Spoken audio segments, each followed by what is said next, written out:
Il y a évidemment d'abord un problème de nombre.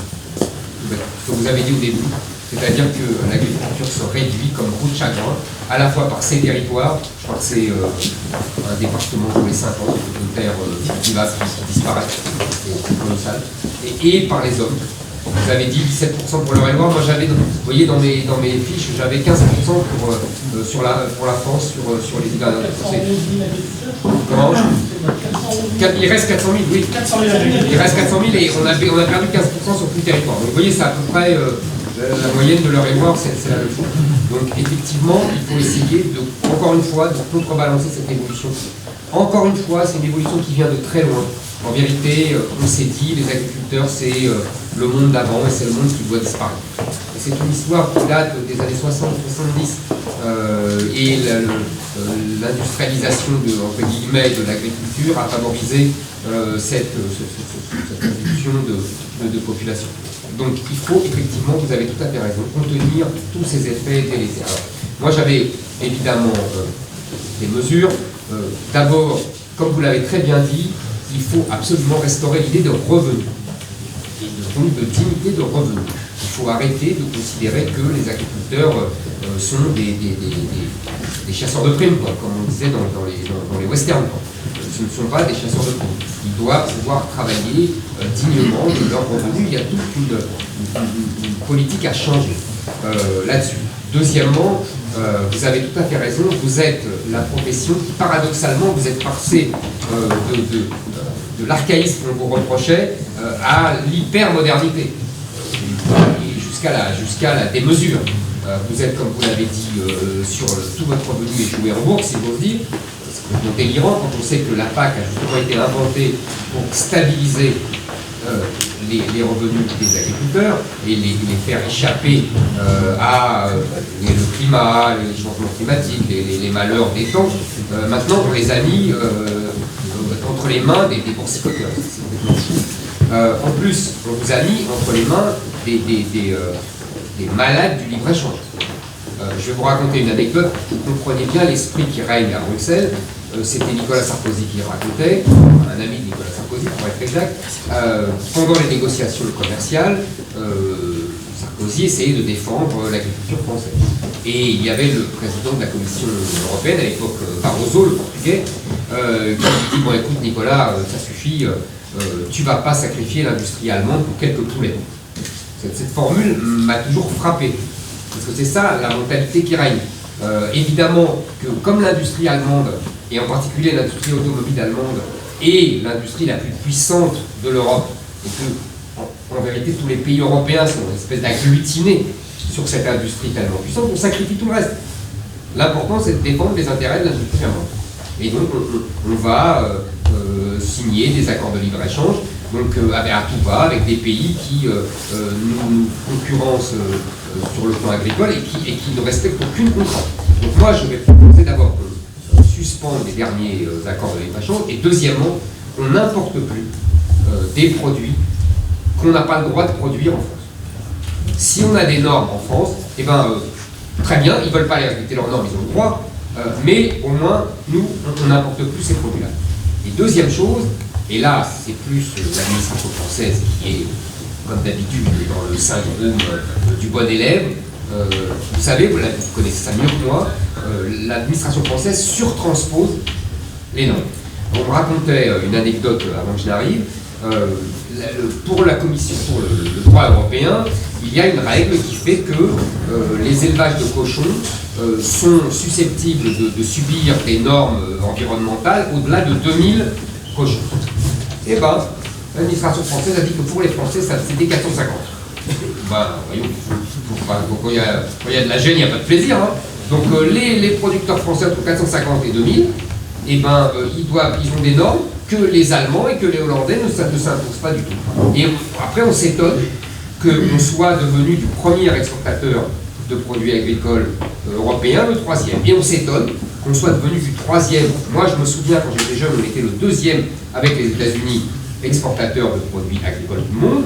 On est très fiers de ça, je me souviens très très bien. On soit devenu le sixième. Il ne faut pas s'étonner. Et on s'étonne qu'ensuite, il y a aujourd'hui, mais vous savez ça aussi de moi, 50% des fruits et légumes et du poulet consommé en France qui est acheté à l'étranger. On marche sur la tête. Donc si vous voulez, là, il y a vraiment toute une organisation à revoir. Et revoir aussi à l'intérieur de la France avec les grandes surfaces. Vous avez un problème, franchement, entre nous, ils ont des méthodes de voyous. On ne peut pas dire autre chose. C'est vraiment des méthodes incroyables, de films mafieux comme on en voyait dans les années 50. Donc qu'est-ce qu'il faut faire d'après moi? Il y a deux choses. J'ai dit une première chose, on arrête, on suspend toute création de grandes surfaces à l'entrée des villes. Et deuxième mesure, vous savez qu'ils se sont réunis en centrale d'achat. Il n'y a que 4 centrales d'achat. Donc évidemment, ils ont une puissance de feu extraordinaire. Donc on va se servir des lois sur la concurrence pour casser ces centrales d'achat et les obliger à venir individuellement. Déjà, un peu les affaiblir. Je pense que là, il y a quand même moyen de retrouver un espèce de rapport de force plus équilibré. Parce que ce n'est pas possible de vendre aussi bas et de se faire imposer des prix aussi bas. Donc vous voyez, il y a un ensemble de mesures, on pourrait encore les développer, mais peut-être que les autres voudraient poser des questions, donc je ne parle pas. Mais voilà, j'ai essayé moi de ne pas faire trop long et de faire mon petit Voltaire. Voilà, à vous de, si vous avez évidemment des questions.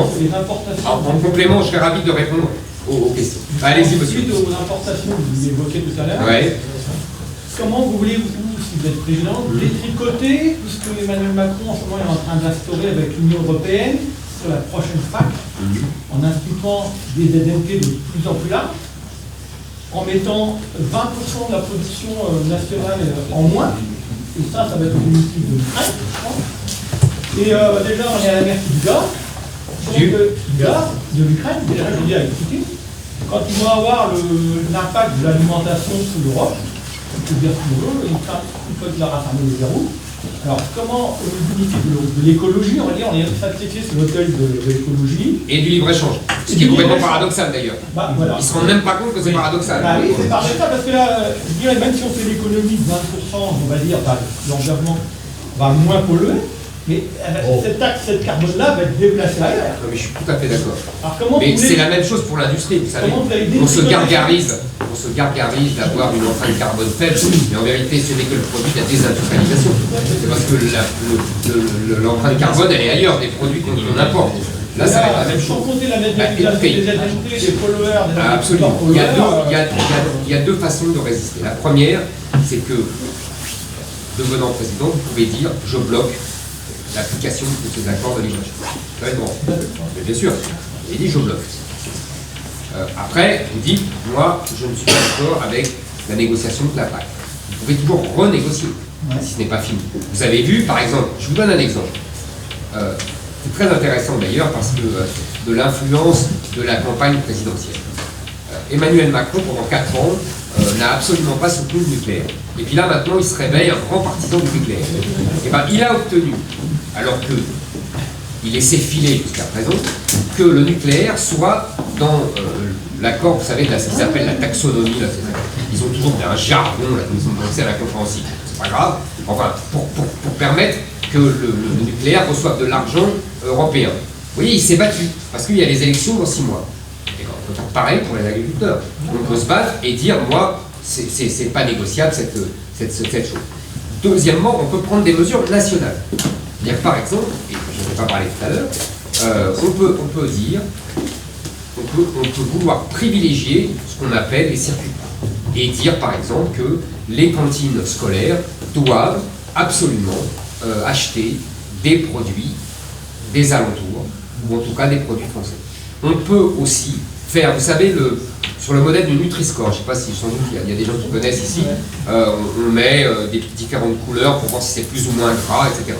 Et ben, moi j'ai proposé le Patri-Score, c'est-à-dire pour l'industrie aussi d'ailleurs, mais aussi pour évidemment l'agriculture, des produits plus ou moins entre guillemets français. Et on indique aux consommateurs, voilà, ça c'est français, et je suis sûr que les consommateurs vont favoriser ces produits-là. Donc vous voyez, il y a deux niveaux d'action. Il y a l'action au niveau de l'Europe en disant, moi je ne suis pas d'accord, je bloque. Sans la France, vous ne pouvez rien faire de toute façon. donc je bloque. Je ne suis pas d'accord, je n'adopte pas cet accord de libre-échange, je n'adopte pas je ferai ça pour d'autres sujets. Hein.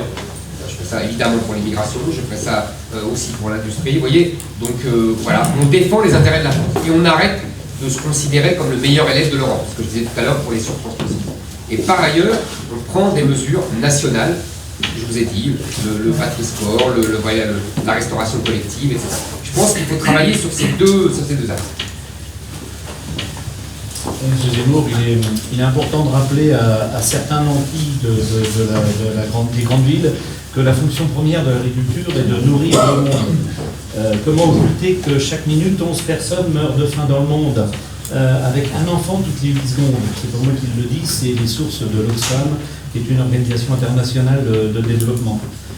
Hier, nous voyons dans les médias une dame que je n'aime pas particulièrement, mais de couleur de peau, un peu courte de taille, là, devant un élevage bovin, nous dire que les 99 Français sur 10 mangeaient bio et qu'il fallait qu'on passe tous en culture bio. Voilà. Donc, je crois que... ça me paraît beaucoup. Oui, ça me paraît beaucoup, mais j'ai vu surtout... C'est l'effet de la... Bah oui, la grandiloquence habituelle de cette dame. Si elle va y aller ou si elle ne va pas y aller, donc voilà. Ça doit lui tourner un petit peu la tête. Ouais. Voilà. Je voulais rajouter par-dessus ce qu'a dit le collègue tout à l'heure, nous sommes dans une profession beaucoup trop administrée, contrôlée et sanctionnée financièrement. Personnellement, ma comptable qui nettoie là tantôt et qui a un contrôle des déchets chez elle, un vendredi après-midi, c'est un petit peu, mais elle habite pas loin de Chartres, donc les fonctionnaires rentreront pas trop tard dans leur foyer. Ce matin, elle n'était pas très fière, agricultrice, mère de 2 enfants, à 55 ans, elle travaille, voilà, chez la comptable. Les aides PAC ne remplissent plus leur mission tellement elles ont été rabotées et redistribuées à d'autres secteurs.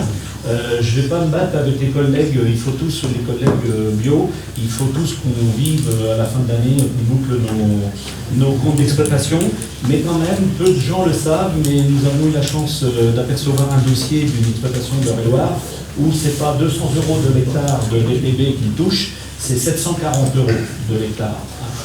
Donc la betterave aujourd'hui elle est payée 28, 29 € la tonne et nous sera payée, hein, et en bio c'est 80 €.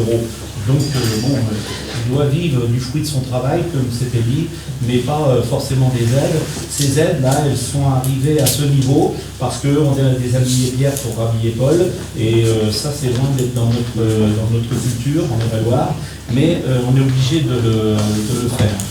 Dans la nouvelle PAC, il y a un gros inconvénient qui va encore être, c'est quand même une politique qui va être gourmande en fonctionnaires, puisque les aides vont transiter par les régions, par nos régions.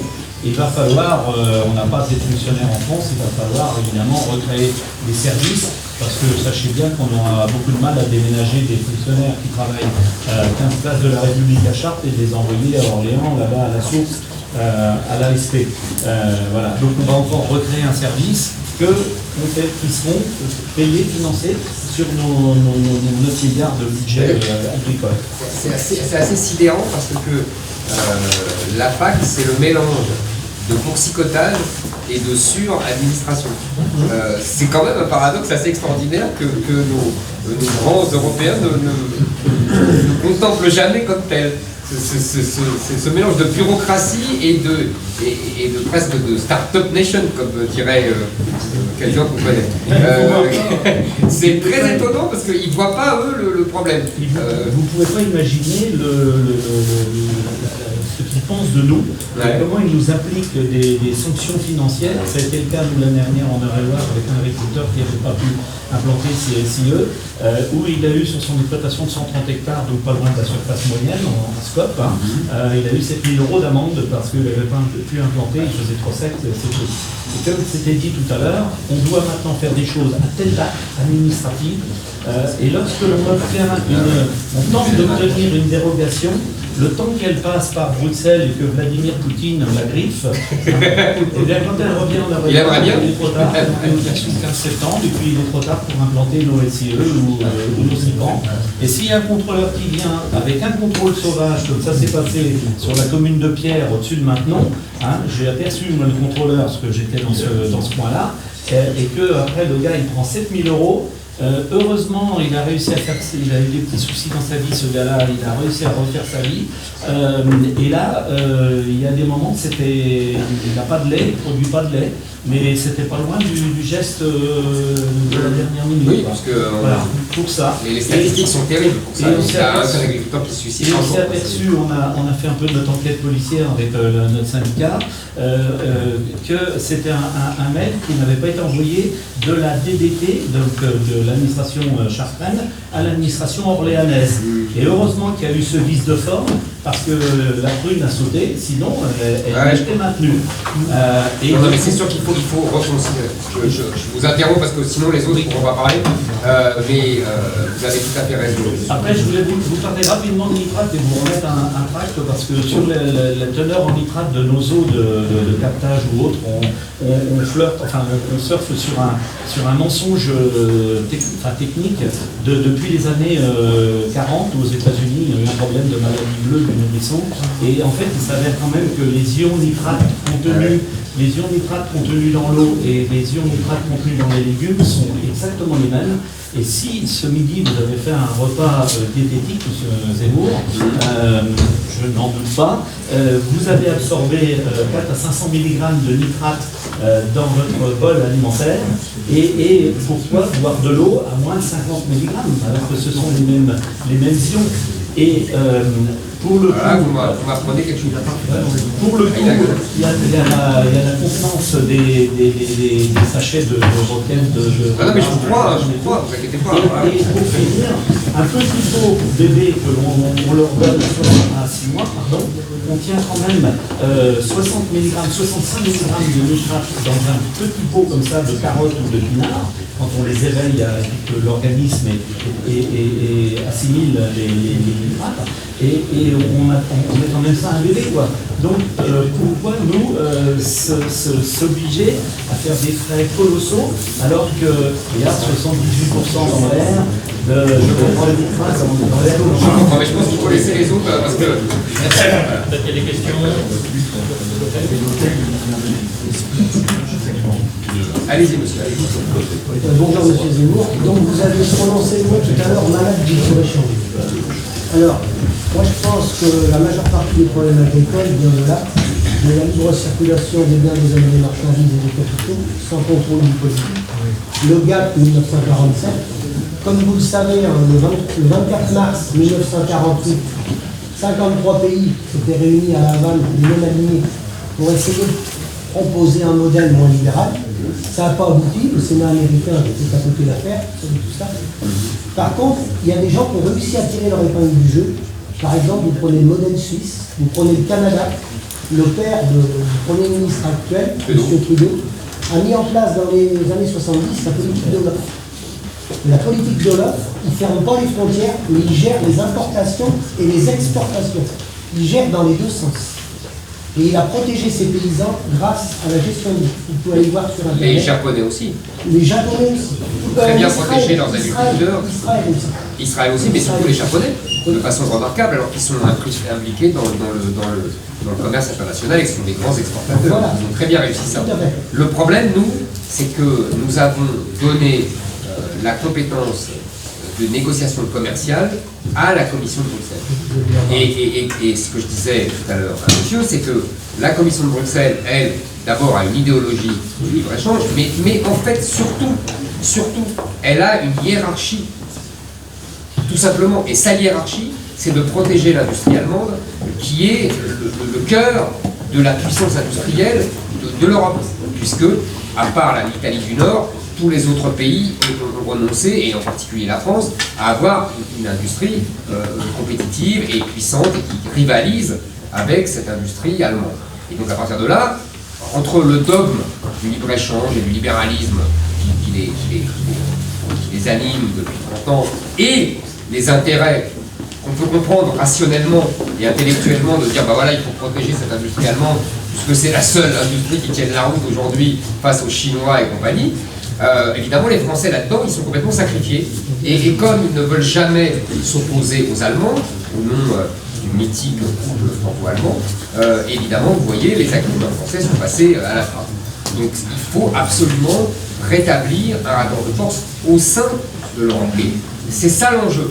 C'est ça l'enjeu. Parce que reprendre notre compétence commerciale, moi j'en rêve, mais là ça demande encore plus de rupture, etc. Donc, vous voyez, c'est par étapes. Les Allemands gagnaient sur tous les tableaux avec la politique dollar, Absolument. avec l'euro qui est surévalué pour nous les Français. Et sous-évalué pour eux. D'ailleurs, vous savez qu'en plus, on va pas rentrer dans les détails, mais il y a les soldes de Target 2, donc le déséquilibre de la balance des paiements, parce qu'un euro allemand n'est pas égal à un euro italien. Quand ils vendent des voitures en Allemagne, ils rempriment des euros, c'est inscrit à la Banque Centrale Européenne.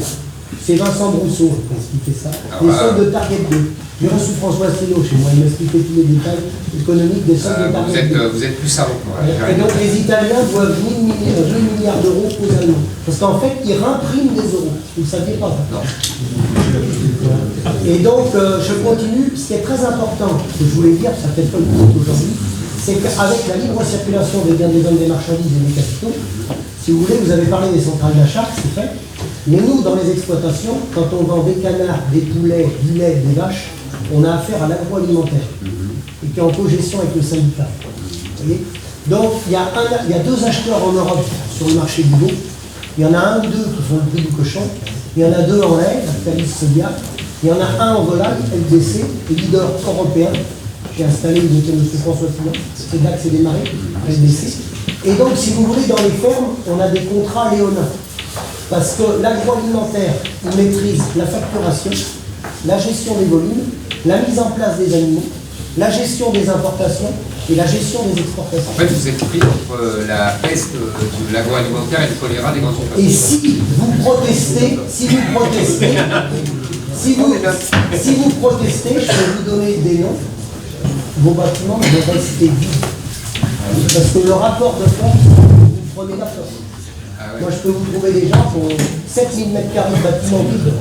Ils ont voulu demander des comptes à la coopérative, ils ont pris de la force. Et après, derrière, comme vous l'avez dit, l'agroalimentaire se bat avec la grande distribution. Voilà. Mais nous, là-dedans, on est inexistant. Eh oui. Donc, si vous voulez, si vous ne revenez pas à un coût de production départ ferme et sortir de ces prix de échange, quand j'entends Mme Pécresse qui dit qu'il faut être compétitif, elle n'a pas dû comprendre que sur cette planète, il y a des gens qui sont rémunérés par le produit intérieur brut territorialisé. Et il y a des gens qui sont mis en compétition par le produit mondialisé. Mais c'est pour Le ça que produit intérieur brut mondialisé. pour ça que C'est-à-dire qu'un Français ne peut pas produire au prix d'un Indien. Quand même, Mme Pécresse, son revenu, il n'est pas basé sur un attaché parlementaire au Kazakhstan. Vous voyez ce que je veux dire? C'est pour ça que vous savez, peut-être qu'elle le fait, peut-être. Et après, pour avoir rencontré des ministres et des élus avant vous, on m'a répondu, M. Barnier m'avait répondu que l'agriculture était une monnaie d'échange, mais il m'a dit tu n'as pas le choix, parce qu'il m'a dit demain, à la table des négociations, il y aura un Chinois, un Indien, un Américain, un Brésilien, mais il n'y aura pas de Luxembourgeois, il n'y aura pas d'Italien, il n'y aura pas de Belge. Donc il faut qu'on soit européen. Si tu es contre l'Europe, tu vas dégager, il m'avait expliqué. Je voudrais bien le revoir. T'es ministre à l'époque. C'est exactement ce que je vous ai dit. C'est exactement ce que je vous ai dit. Les agriculteurs français sont sacrifiés à l'industrie allemande en disant de toute façon, c'est comme ça, c'est le prix à payer. Donc je pense qu'effectivement, nous devons rétablir ce rapport de force qui a allé jusqu'à la rupture. Nous devons dire, bah non, ça ne marche plus comme ça. Alors Bruno Le Maire m'avait dit que c'était pas possible. Bah oui, je sais, mais parce que ils vous disent que c'est pas possible parce qu'ils ne veulent pas que ce soit possible. Vous comprenez ? Ils ne veulent pas parce que dans leur tête, il faut que ça soit comme ça. Tant pis, les agriculteurs français doivent être sacrifiés à cette grande marche, une espèce de, vous voyez, de vision, comment on peut dire, messianique. Donc 834 € de revenu moyen sur la ferme France et plus de 200 000 € d'endettement sur l'ensemble des agriculteurs. Bonjour Monsieur Zemmour. Bonjour monsieur. Je suis agriculteur pour le monde ici, mais à Lyon-Puy, c'est local. Moi j'ai une question à vous poser sur l'image de l'agriculture, ce que vous pensez. Moi je suis très fier d'être agriculteur, parce que je pense qu'on fait un métier très noble, on nous dit, on nourrit les gens, on nourrit la planète. Voilà. Par contre, ce qui me chagrine, moi je suis installé depuis peu de temps, c'est le désamour de l'agriculture, de la population, des journalistes, Moi, je traitais hier le long de la route d'Orléans. On nous fait des grands bras d'honneur, on est des assassins, des pollueurs. Voilà. Donc moi, première question, je voudrais savoir ce que vous pensez de nous.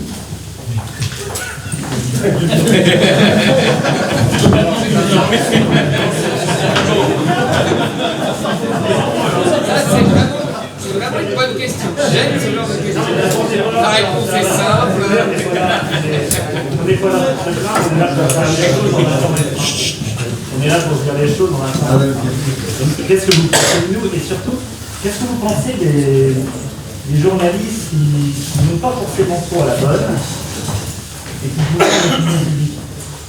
Qui gouvernent l'opinion publique. Ah. Ça, c'est un autre sujet. Vous avez bienvenue, Deux questions. bienvenue au club. Hein. Je vous C'est expliquerai. un parallèle avec votre Voilà, je vous expliquerai comment on vit ça depuis des années. On est frères d'armes dans cette histoire. On est détesté par les mêmes, on est vilipendé par les mêmes. Moi aussi, j'ai les verres sur le dos, j'ai les journalistes. Voilà, j'ai tout ça. Donc on est mis dans le même sac, vous et moi. C'est déjà ça, donc ça rapproche.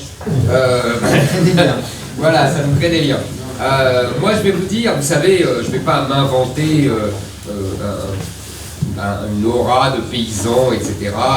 Moi, en plus, je viens plutôt d'une famille de petits artisans. Mon grand-père était cordonnier. Vous voyez, c'était pas des paysans, c'était plutôt des très petits artisans dans le fin fond de l'Algérie. En revanche, j'ai une vision au départ, je dirais littéraire de la paysannerie. Pour moi, c'est dans les livres. Alors, j'ai lu les livres, vous voyez, donc c'est comme ça que j'ai aimé la paysannerie. Puis esthétique. Vous allez rire, hein, mais moi, j'aime d'abord les paysages qu'ont façonné les paysans français. Parce qu'on dit la nature, mais on oublie toujours que la nature, ça n'existe pas, c'est façonné par l'homme, c'est évidemment. Et je trouve à chaque fois, et ça me faisait toujours la même chose quand j'allais à l'étranger, je revenais et je suis amoureux des paysages français. Vous voyez, c'est-à-dire que j'aime les constructions, comment les paysans français au fil des siècles ont façonné les paysages français. Vous voyez, c'est purement esthétique au départ. Et bon, alors après, évidemment, je m'intéresse à les accords de libre-échange, comment on nourrit un peuple, comment, etc. Mais d'abord, alors, dernier élément d'entrée dans ma tête, si vous voulez, c'est l'histoire. C'est-à-dire que pendant des siècles, les paysans français ont nourri les Français, ont permis à la France d'être le pays le plus peuplé d'Europe. Vous savez, au XVIIIe siècle, on disait la France c'est la Chine de l'Europe. Et donc d'être le plus puissant militairement. Napoléon disait Dieu aime les gros bataillons. Donc vous voyez, il y a un lien direct pour moi entre la puissance magnifique du paysan français qui nourrit le peuple, qui lui permet de se reproduire, qui lui permet de se développer et donc d'être dominant en Europe. Je pense d'ailleurs, je pense que mon ami Jean-Frédéric va me dire que je suis un peu parano, mais je pense qu'il y a un lien entre l'affaiblissement volontaire de l'agriculture française par certains pays et, d'accord avec moi, et ce mythe, qui n'est pas un mythe, hein, vous comprenez, quand je dis un mythe, ça veut dire justement une réalité historique, de la puissance française par la paysannerie et par le travail de la paysannerie. Je pense que tout ça n'est pas un hasard. Voilà. Donc voilà comment au départ j'aime et comment je rentre dans ce monde agricole et de la paysannerie française. C'est tous mes éléments d'entrée. Et maintenant, c'est pour ça, et vous comprenez mieux maintenant, que pourquoi je suis vraiment décidé à défendre l'agriculture française, exactement comme, pour moi, mon modèle, c'est ce qu'a fait le général de Gaulle en 1965. J'ai lu, je ne sais pas si vous avez lu des pages et des pages de discussion avec Père Fitz, comment il explique pourquoi il défend l'agriculture française, pourquoi en fait il est resté dans l'Europe, parce qu'il a négocié avec Adenauer l'allemand en lui disant très bien, on achète vos voitures allemandes, mais vous achetez nos produits agricoles français, et comment en 1965 ils essaient justement de lui faire déjà un premier tour d'entourloupe, et comment il dit niet, et comment il dit moi j'y vais pas, politique de la chaise vide. Voilà. Je pense que là, il y a vraiment un modèle à avoir. Voilà comment vous voyez comment je vois cette agriculture française et comment, alors pour vous répondre sur l'image de l'agriculture, en fait, je pense que vous êtes victime d'une double détestation. Une détestation des modernes qui disent, en gros, ils incarnent le passé, les ploufs, entre guillemets. Et puis, mais vous voyez ce que je veux dire, évidemment. Et voilà. Et les Verts qui disent, ah c'est affreux, ce sont des affreux modernes. Parce qu'ils mettent des trucs, des produits chimiques, etc. Vous voyez, c'est un peu ça. C'est courageux de venir, alors c'est un peu humoristique, mais en pleine Beauce, parce que si vous voulez, les céréaliers beaucerons, on a le droit. Là, vous venez chez les nantis. Hein. Ce n'était pas par ignorance, monsieur. Ça savais très bien. Non, mais et quand je vous dis pour moi, l'agriculture, c'est aussi la puissance française. La Beauce, c'est évidemment la puissance française, puisque c'est l'exportation de blé, de céréales dans le monde entier. Et ce n'est pas rien. Et d'ailleurs, je pense qu'il y a un vrai problème, à ce que je disais tout à l'heure, c'est-à-dire que nous sommes de plus en plus importateurs de produits alimentaires.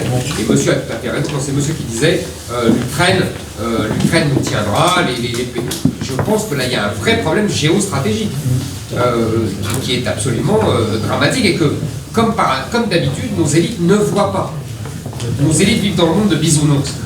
Alors évidemment, pour eux, il n'y a pas de problème, l'important c'est l'échange, l'important c'est le commerce, etc. Non, l'important c'est le rapport de force géostratégique. Et la puissance, je le répète, la puissance agricole française est essentielle. Et donc je me moque des Verts, vous savez que ce sont mes adversaires privilégiés, ils me le rendent bien, vous aussi, c'est pour ça que je me moque de leurs injonctions. Ça ne veut pas dire qu'il faut faire n'importe quoi, ça ne veut pas dire évidemment qu'il faut polluer à tout va, mais vous êtes encore plus responsable qu'eux et vous connaissez beaucoup mieux ce qu'il faut faire qu'eux.